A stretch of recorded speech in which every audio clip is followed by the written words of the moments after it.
할렐루야. 사랑하는 성도 여러분, 1월 11일 수요일 아침 아까베 시간이 돌아왔습니다. 오늘 함께 보실 말씀은 구약성경 민수기 6장 13절에서 27절까지의 말씀입니다.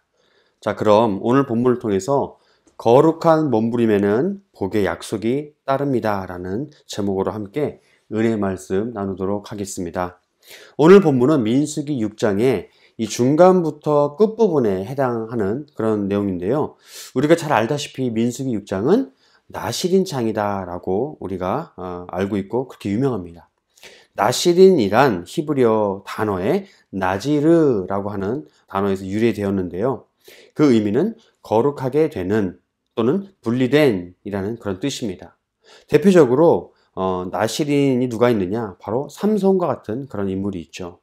그래서 이 나시린 서원을 한 사람에게 요구되는 것들은 첫 번째로는 포도주나 술, 그런 센 독주 그런 것들을 마시지 않아야 하고, 두 번째는 이 머리에 삭도를 대지 않는, 즉 머리카락을 자르지 않아야 하는 그런 규례가 있습니다. 마지막 세 번째로 중요한 것은 시체나 무덤에 가서 그것들을 만지는 그러한 일들과 같은 부정함이 있게 되면 안 된다라고 하는 그런 규례들을 지켜야 되는 것이죠.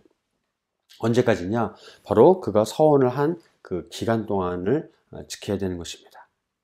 오늘 본문은 바로 이 나시린 서원을 한 이 기간이 맞춰지고 난 후에 행하는 그런 규례를 소개해 주고 있는데요.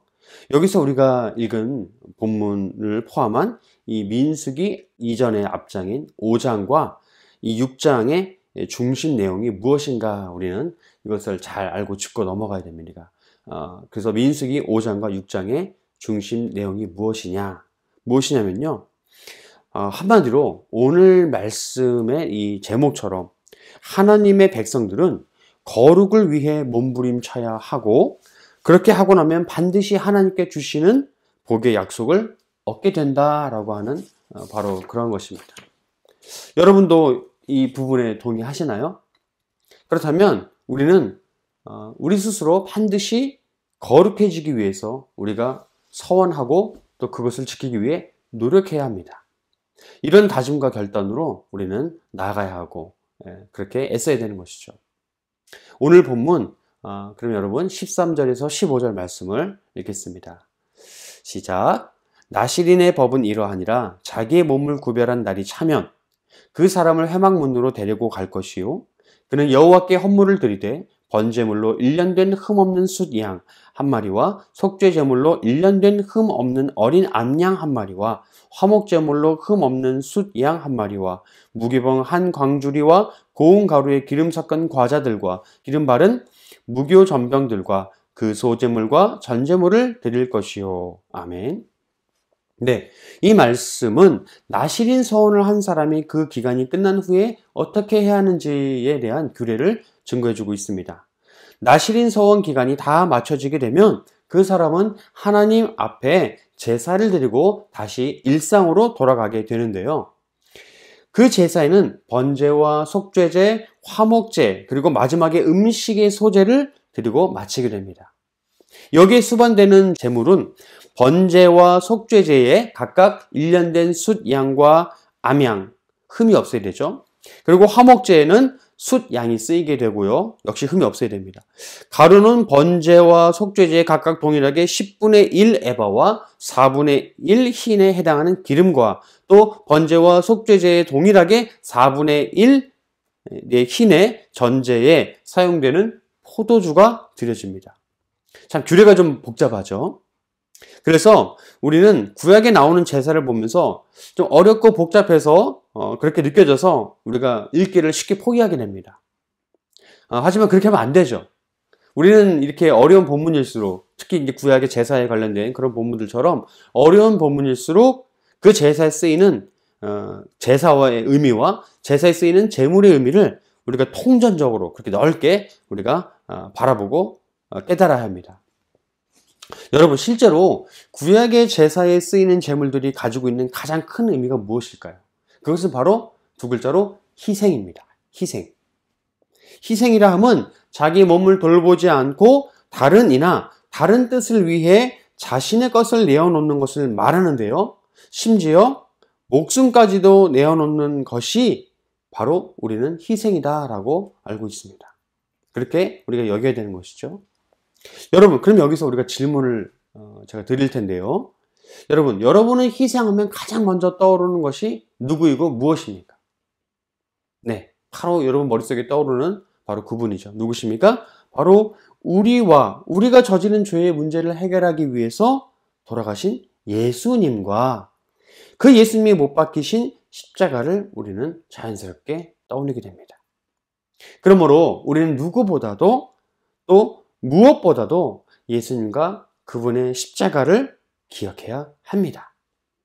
이제 이어지는 16절에서 21절까지 본문은 나시린 서원이 끝나는 것에 대한 규례와 제사장과 나시린 본인이 실행해야 할 그런 요소들을 소개해주고 있는데요. 오늘 함께 본문을 쭉 보시면요. 16절에 나시린이 드린 제물들을 가지고 제사장은 속죄제와 번제를 드리고 또 이어지는 17절에서는 화목제물로 숫양을 드리고 무교병 한 광주리로 여호와께 드린 뒤 가루와 기름, 포도주로 소제와 전제를 드리는 내용을 증거해 줍니다. 그러면 18절에서 19절에 나시린이 자신의 머리털을 밀고 깎은 머리털을 화목제단의 불에 넣어서 태우게 되는 것이죠. 이렇게 맞춰지게 됩니다. 자, 이 본문은 신약에서 사도 바울이 사도행전 18장에서 갱그레아에서 머리를 깎는 모습을 우리가 떠올릴 수 있게 되는데, 이 같은 이치라고 할 수 있는 것이죠. 구약의 이 머리털을 나시린이 사원이 끝나고 태우는 것과 신약에서 마치 사도 바울이 갱그레아에서 머리를 깎아내는 것, 같은 서원의 이치라고 할 수 있습니다. 이어서 제사장은 제사장대로 서원 기간이 끝나고 드려지는 제사에서 제물을 두 손 높이 들고 그래서 흔들죠. 그렇게 흔들어서 요제를 드리는데, 이로 인해 제사장은 요제를 드린 후에 그 제물을 갖게 되고, 서원이 끝난 사람은 비로소 포도주를 이제 일상과 같이, 이전과 같이 마실 수 있게 됩니다. 이게 20절의 내용이에요. 그런데 구약 역사에도 보면요, 아모스 2장 11절에서 12절의 내용을 보시면 백성들이 악해요. 어떻게 악하냐? 이 나시린 규례를 지키는 사람들에게 그것을 지키지 못하게끔 포도주를 억지로 마시게 하는 그런 내용이 나오게 됩니다. 악하죠. 이처럼 사람의 악한 본성과 이 사단의 계략은 우리를 정결과 거룩에서 언제든지 멀어지게 하고 서원 기간 동안에 넘어지게 하려는 것을 우리는 경계하고 그것을 반드시 깨달아야 합니다. 사랑하는 새벽 성도 여러분, 사복음서를 보면 어떤 내용이 나옵니까? 초반에 예수님께서도 마귀에 의해 광야에서 시험 당하시게 됨을 우리는 보게 됩니다. 마귀가 온갖 세상 영광과 배고픔으로 예수님을 시험할 때, 그때 우리 예수님께서 어떻게 하셨나요? 네, 바로 하나님 아버지께서 주신 그 말씀으로 예수님은 마귀 사단의 유혹을 물리치셨습니다. 그러므로 우리도 깨달아야 합니다. 무엇을 깨달아야 합니까? 네, 우리도 언제나 죄의 유혹에 쉽게 노출되고 또한 하나님께 서원하고 그렇게 약속을 지키는 과정 속에서 수많은 시험을 만나게 될 것이라는 사실을 우리는 잊어버려서는 안 돼요. 꼭 기억해야 합니다.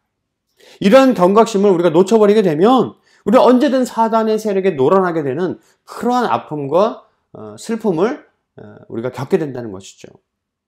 여러분 꼭 기억하시기 바랍니다. 이러한 시험을 이겨내면 반드시 우리가 믿고 따르는 우리 하나님께서 반드시 우리에게 풍성한 복을 약속해 주실 것입니다. 누굴 통해서요? 오늘 본문을 보시면 구약에는요, 아론과 그의 아들들로 명명된 대제사장들을 통해서 준다라고 22절에서 23절, 27절을 보면 우리가 확인할 수 있죠. 자, 그 가운데 우리가 오늘 본문 24절에서 26절까지 말씀을 한번 읽어보겠습니다. 시작. 여호와는 너에게 복을 주시고 너를 지키시기를 원하며 여호와는 그의 얼굴을 너에게 비추사 은혜 베푸시기를 원하며 여호와는 그 얼굴을 너에게로 향하여 드사 평강 주시기를 원하노라 할지니라 하라. 아멘. 그렇습니다. 하나님은 언제나 당신의 법을 신실하게 지키려 하는 당신의 백성들에게 무엇을 주시기 원하시나요? 복 주시기를 원하시는 바로 그런 분이시다라는 사실을 꼭 기억하시길 바랍니다.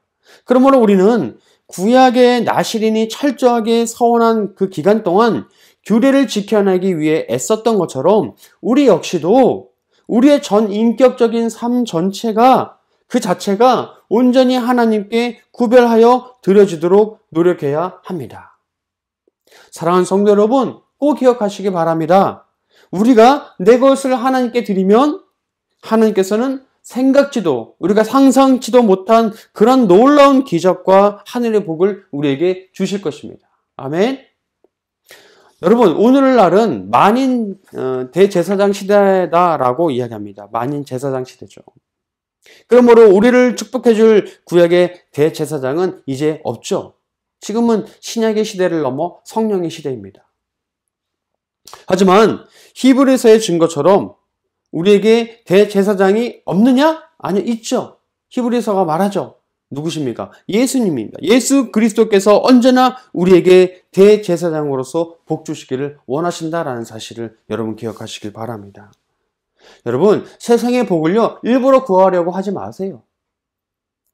왜냐하면 세상의 복은 하늘의 복과는 비교할 수 없는 너무나 작은 것이고 하나님께서 당연히 우리에게 주시는 거예요. 하지만 하늘의 복은요, 세상의 복과는 비교할 수 없는 아주 크고 놀라운 것들입니다. 교회 안에는 우리와 함께하는 교역자분들과 성도들이 있죠. 성도님들이 있죠. 그러니까 어떻게 해요? 우리는 서로가 서로 사랑하고 축복해 주어야 하는 그런 존재들인 것이죠. 이것은 앞서 말씀드린 서로를 위해 자기의 것을 주장하지 않고 자기의 몸도 돌보지 않는 그런 희생을 통해서만 우리에게 주어지는 것들입니다. 그러면 우리 안에 비로소 참된 샬롬, 참된 평강이 임하게 되는 것이죠. 성도 여러분, 이제 말씀을 마칩니다.